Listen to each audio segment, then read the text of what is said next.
Hello বন্ধুরা, শুভ দুপুর। সবাই কেমন আছো? আশা করি সবাই ভালো আছো। আর সব সময় চাই সবাই ভালো থেকো, সুস্থ থেকো।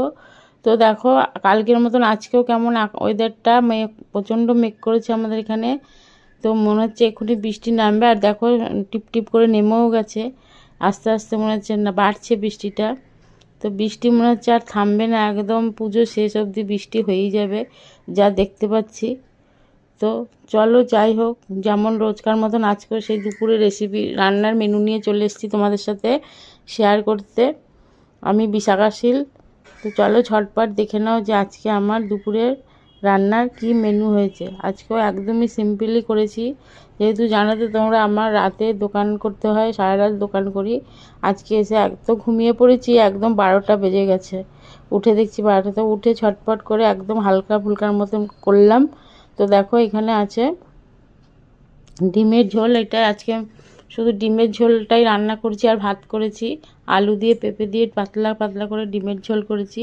আর যেটুকু যে আছে সেটা মানে সিম্পলের মধ্যেই আছে। তো সেটা দিয়ে দুটো তিনটে বাড়িয়ে নিয়েছি। তো এখানে আছে দেখো ঢ্যাঁড়স ভাতে, আর আছে সকালে মুড়ি খাওয়ার জন্য চপ নিয়ে এসেছিলো। সেই চপটা আমি খাইনি, যেহেতু ঘুমিয়ে পড়েছিলাম। সেই চপটাই একটা চপ একটা বেগনি, ওটা পেঁয়াজ লঙ্কা কুচিয়ে মেখেছি। এটা পান্তা ভাত দিয়ে খেতে ভালো লাগে, কিন্তু গরম ভাতেও ভালো লাগে শুকনো শুকনো মেখে। তো এটা করা তো একটা পদ বেড়ে গেল। আর তো ঢ্যাঁড়স ভর্তা দেখতেই পেলে তোমরা।